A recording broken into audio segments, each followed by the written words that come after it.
Thank you so much. Rinpoche, starting out with the book, first of all, thank you so much for writing this book. This is really a very easy to read, simple guide to Buddhism. I really appreciate your hard work and effort behind the book. Starting out regarding this book, Abhay Rinpoche is your younger brother Rinpoche, and he considers you as a Superman. Rinpoche, he mentions Abhay Rinpoche mentions in his foreword for the book that once in Darjeeling, Sakya Damula had said that the future of Sakya lineage is safe with you. Do you think this you have a Superman kind of a responsibility, Rinpoche? Not at all. No. That's on his part of the introduction, I think, to the book. Those questions should be asked towards him, not me. Moving on. My second question, throughout the book, Rinpoche, you talk about the Buddha, and many a times you take almost pride in being a Buddhist. In for example, chapter 7, you write that we should have a sense of joy and enthusiasm to have the opportunity to learn Buddha's teachings. Who is the Buddha, Rinpoche, and how is his teachings most compatible in a 21st century setup? Who is the Buddha, you mean? No. Well, maybe many of your viewers will already be familiar with who the Buddha is, but for anyone who isn't, or isn't clear on that, the Buddha is not our God, or just a statue to use as a garden ornament or something. No, the Buddha is first and foremost our teacher. So even though he appeared in our world more than 2,500 years ago, he remains such a tremendous influence in the lives of the Buddhist community across the world, because what he taught us was the philosophy, the psychology, the lifestyle, the meditation practice, and other methods to achieve exactly the same freedom and the same understanding that he discovered. So generally, we call the Buddha, what the Buddha discovered to make him the Buddha, enlightenment, as you know, which in the original Sanskrit language is called Bodhi. Now that root word has three main meanings. One is to wake up. One means to have cleansed away defilements. And one is to develop what needs to be developed. So the first, like to wake up. Now this doesn't mean ordinary wake up, like waking up from a nap or something. No, it means waking up from misknowing reality. So bodhi means awakening to the truth of the way things are. To the truth, awakening wisdom, and therefore being free from all suffering. So that's that. The second part, what it means, cleansing away defilements. Now that means the complete purification of all obscurations toward wisdom. For example, just as stains, on a cloth are not part of the cloth. That means that it's something that can be, washed away to return to the cloth to its, original unstained state, right? Similarly, the mind's true nature is pure. So no matter what the defilements are, it can be removed. It can be removed through our own practice. So in terms of defilements to mind, there are what we call the afflictive obscurations of negative emotions that disturb us, that ruin our peace, that ruin our happiness. And then there are the cognitive obscurations, which means the blocks to full and final understanding of reality. So the bodhi that the Buddha described as cleansing away defilements is the cleansing is a complete cleansing of the two obscurations. So and then the third, developing what needs to be developed. It means that the culmination of the Buddhist path is the completion of every possible aspect of merit and wisdom.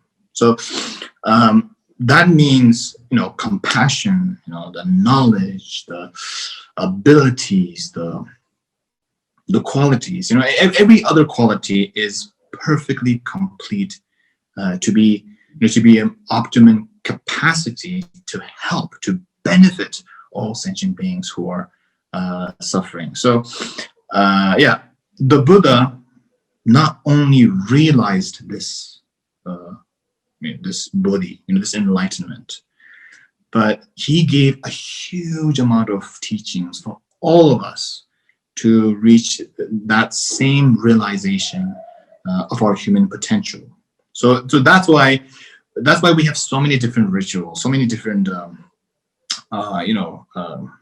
art forms to support this culture of developing the mind. But when people think that those supports are ends in themselves instead of just just means to an end, then I get why there can be a big misunderstandings.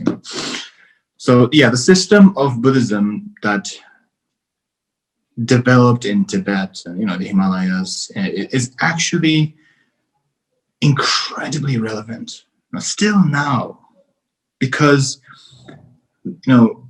we're still using the incredible tools for mental development, for emotional development, and so on, that the Buddha and also the later generations of great masters have taught us to this day.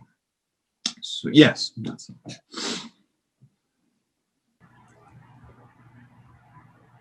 Rinpoche, thank you so much for that. Moving on, Rinpoche, the book also, you share a lot of anecdotes and personal experiences in the book also, which was actually also a pleasure, just getting an insight into Rinpoche's, personal life also. I wanted to share this little story with Rinpoche. This is about myself. So I was actually born in Bir, and I grew up there also. To our view, I'm sorry, Rinpoche. Can you repeat that? And I think I know that place too. Right. Yeah. So to our viewers, Rinpoche is live from Chontra, which is very close in proximity to Bir, which is my hometown. But I digress. But growing up, Rinpoche, I used to have a teacher who, at some point, convinced my father to send me to Varanasi, the Tibetan University in Varanasi. The teacher told my father that I would. After 4 years at Varanasi, I would get an opportunity to seek further education in foreign countries, through a scholarship program from Varanasi. And so in 2000, I got enrolled in Varanasi. And And then in 2002, unfortunately, my father passed away. Then in 2005, I did actually end up, getting the scholarship to go to Hampshire College in Massachusetts.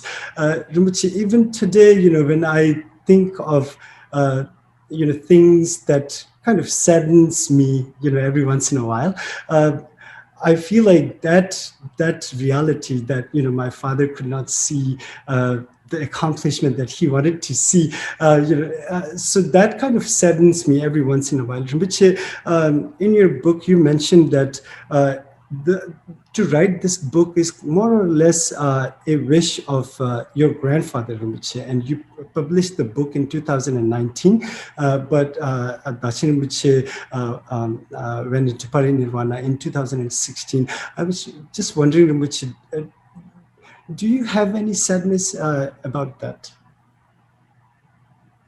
About Dachen Rinpoche, you mean? Laula, yeah, to not having, written for Dachen Rinpoche not having, seen the published book. Oh no, the whole reason for this book that started was all because of His Holiness Jidala Chang, that he emphasized and in a way ordered me to actually make this book. It wasn't actually written or anything, but he wanted all the teachings that I gave on in different parts of the world, and especially in Seattle, to transcript all into a book so that it will benefit other members and people across the world. So I think I mentioned this all in the book as well about it. So yes, I know deep inside that His Holiness is always with me and with all of us as followers and with devotion towards him, as with strong samaya and a bond, that he knows exactly that that this book is being out there and hopefully it's benefiting as many people as possible. Thank you, Rinpoche.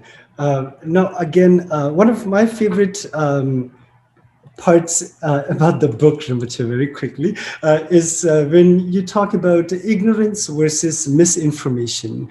I was kind of blown away. I would say, I had an epiphany at that moment, really, because I think for the longest period of time, when I have thought about ignorance, it's one perspective or like one dimensional. I would think of so for me, the definition of ignorance had been something that I am, mistaken. So not knowing the nature of a phenomena.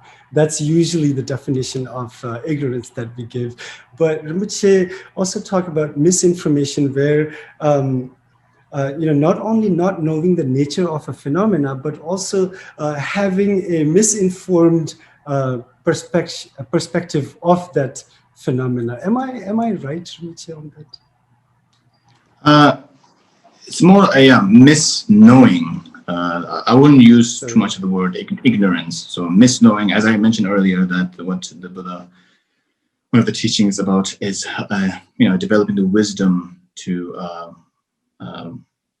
go beyond and be free from this misknowing reality of the way things are. So that topic will be like very, very, very expanded to many different topics. So yeah, basically I would use the word misknowing. Thank you so much. Now moving on to what's happening around the world right now, Rinpoche. So 2020 has been a hard year for all of us. And according to, the CDC guidelines, we have physical distancing, washing our hands, wearing a face mask, and stuff like that. But Rinpoche actually talk about an emotional hygiene, taking care of an emotional hygiene and physically distance, not necessarily socially distancing. Could you expand on that, please? Yes, I did spoke about this quite a bit online this year.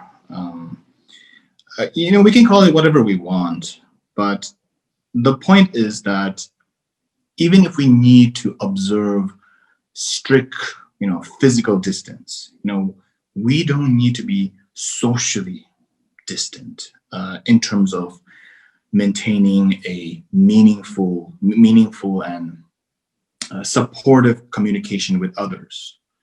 So, for example, I'm in India. I have been in India since March, but I call my parents. I call my grandmother in Seattle regularly, and even see them in monastery meetings and gatherings through the these conference calls apps.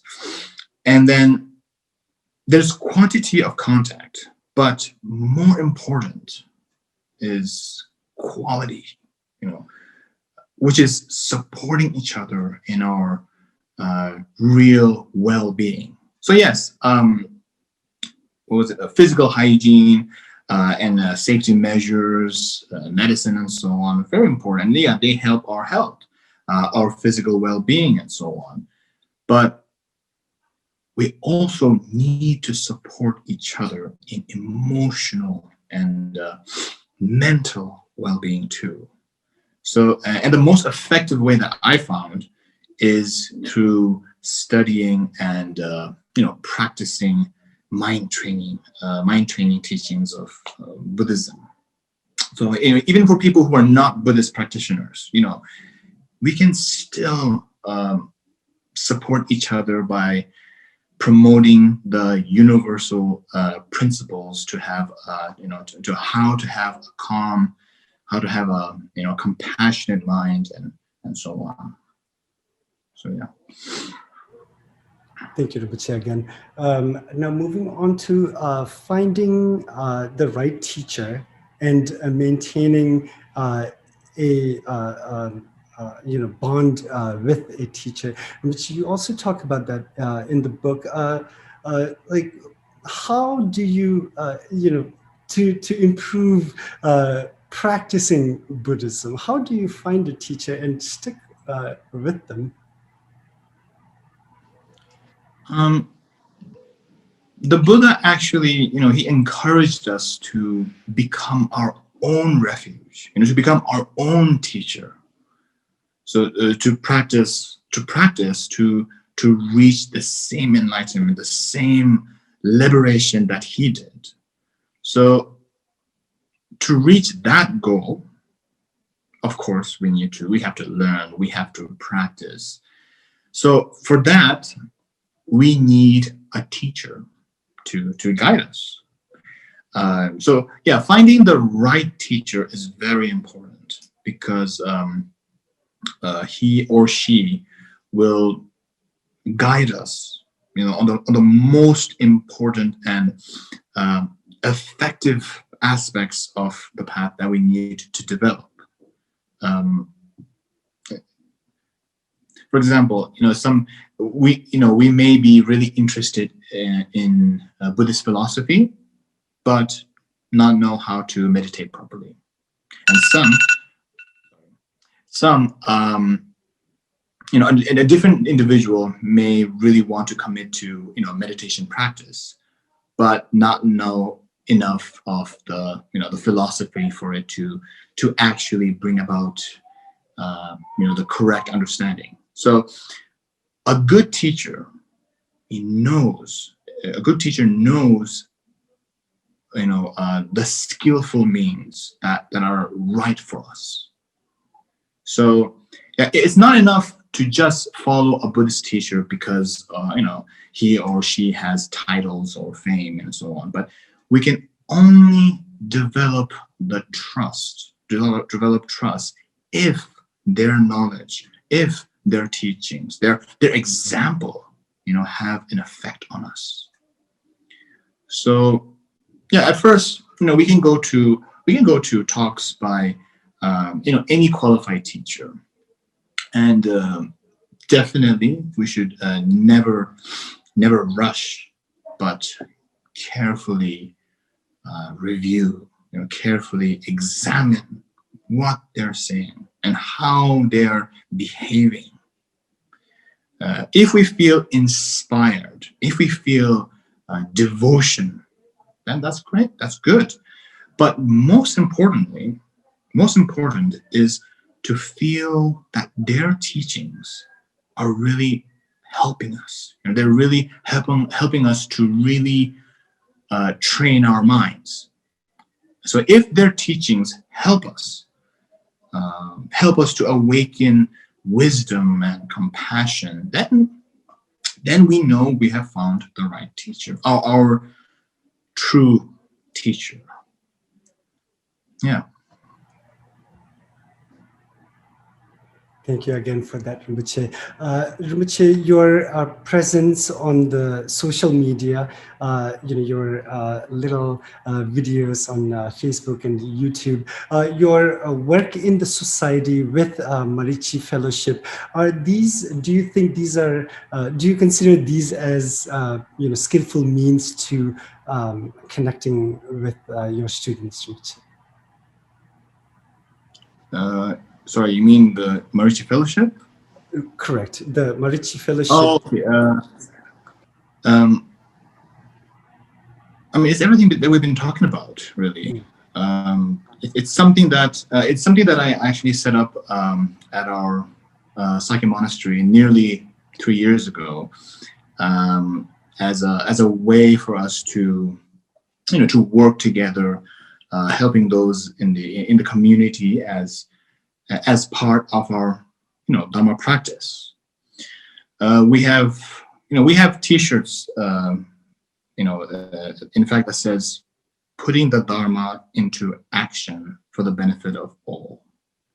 So since then, so many people have got involved and worked very hard in bringing help to those in need. So even during the restrictions this year for the pandemic, members have continued to work very hard within the safety measures and to provide meal services for the people in our community who are experiencing homelessness, and facilitate online workshops and so on and so forth. So now we also have an international branch doing the same amazing work in India, Nepal, Bhutan, and other places. So I think everything about it is on the website. So everyone who wants to get involved or check out, they can do that on there. Absolutely, Rinpoche. Yeah, and again, as I mentioned earlier, Marichi Fellowship is a non-profit organization founded by Rinpoche, based here in Seattle. I will have the link and further detail about the organization in the link below afterwards. But moving on, Rinpoche, holidays are approaching. We have a bunch of holidays that are coming in the next couple of weeks. But again, as I mentioned earlier, 2020 has been a hard year and a lot of families are not going to be able to celebrate during the holidays. Rinpoche, do you have an advice to everyone who have lost their near and dear ones? Well, loss is painful, of course. No matter what the situation, no matter what the consequences, circumstances are. What is important in Buddhism is dedicate merit, to our loved ones who have passed away. Even if they're no longer with us physically, our loved ones remain in our hearts. So we must do everything we can to make our hearts full of love, full of compassion, because then we're making that a nice place for them to be in. So with love, with compassion, we can recite the 7-limb prayer. There are many different versions of this, but such as in the the Samantabhadra prayers or Maitreya prayers and so on and so forth, and dedicate the merits to them. So then, in that way, we will be benefiting them as well as doing something very resourceful, something really empowering for our healing process. So, yeah. Understood, Rinpoche. Thank you so much. Moving on to a lighter subject, Rinpoche. All your videos that you have on Facebook and YouTube, Rinpoche, you have 132,000 followers on social media. Again, the videos that you put out, Rinpoche, those are not only informative but also a lot of fun to watch. Rinpoche, I was just wondering, do you have a script for the skits that you do, Rinpoche? And how do you work things out? It's kind of like a half-half. It's half scripted for some people who are in the video, but half we just go along what we can and film what we can to make it fun. And it's mainly, I think I mentioned this in a different interview before, that it all started with a short video on how to sit in meditation, in a meditation posture for children, actually, in America. So there were many points that I wanted to make how to do it, to show exactly how it's done. And because I was in India and they were in America, so I needed to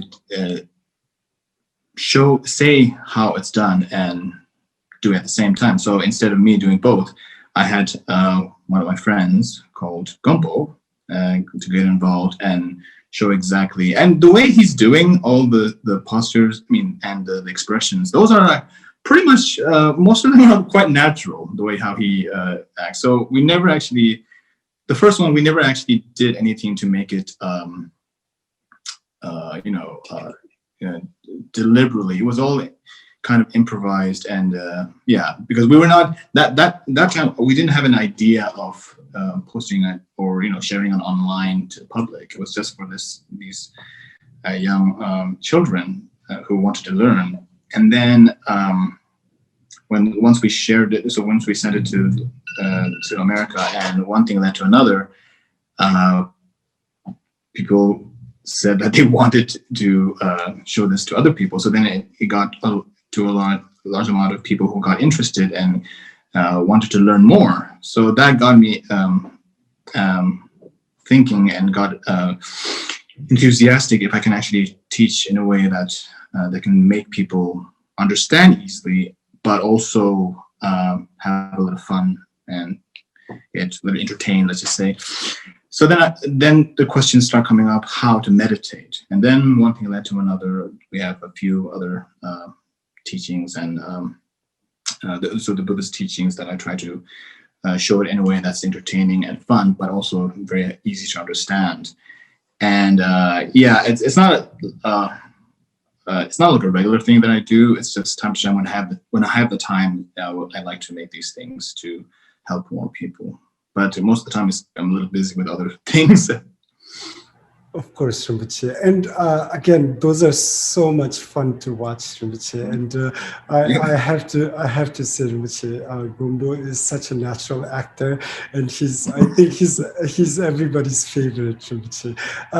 Well, Rinpoche, those were all my questions, but I was wondering if you have any last words that you would like to share with our audience before I let you leave. Well, at this very special, at this time, I think I mentioned that what we can do during the holidays, but most importantly, the New Year is coming up, and to make it more of a year of more loving kindness and compassion is something that we all, and I will love to dedicate and wish for that to happen. And compassion is, especially in Mahayana Buddhism, is something that's very active. we start with loving kindness and wishing others to be well, to be happy, and then naturally compassion arises, which is wishing others to be free from suffering. So love and compassion has to arise without our own hearts, not just as a feeling for our own close family and friends, but for all sentient beings. So for that reason, as Mahayana, in the Mahayana, we call it the meditation of immeasurables, because they have to be developed for all sentient beings, which is beyond counting. So we have very special methods for doing this, such as equalizing meditation, exchanging meditations, which are actually very advanced, but taking our natural empathy and making it something extraordinary. But of course, if we do that, we can't just be satisfied to just do that sitting on a cushion, meditating, or just pray, or just wish and pray for everyone to be happy, to be free from suffering. But we will naturally want to actually do something about it, to act on it. So in Mahayana Buddhism, there's the development of this great compassion as an internal aspiration, and then acting on it, which we call the paramita, transcendental perfection. So in this sense, I would like to remind everyone that in Mahayana Buddhism is something that's very practical.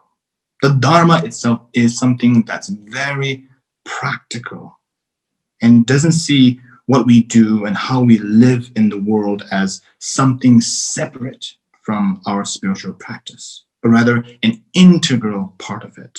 So I would like to wish everyone to, in the next coming new year, to have more of this love and compassion wherever we are, whether we're physically out there helping others and ourselves, or inside, to be a year of more loving compassion and to practice bodhicitta with that mindset.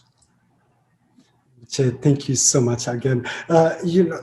Because we have such a short period of time, we are not able to, talk about all those, topics also. But regarding compassion, Rinpoche talks in detail about the book. And, to our viewers, I will say one more time, Wake Up to What Matters is Rinpoche's a book. And it also, subtitle is A Guide to Tibetan Buddhism for the Next Generation by Avikrita Vajra Sakya. Rinpoche, again, thank you so much for being with us tonight. I know you're very busy. And again, it's morning in India. So, absolutely. Really appreciate your time, Rinpoche. And to our viewers, Rinpoche, before I let you go, Rinpoche is also our last guest of the year. So again, for that, this is an amazing conclusion to the year for us as well. So, thank you on that as well. To our viewers, again, I will say, thank you again for being with us. It's always a pleasure to connect with you and talk about the Himalayas.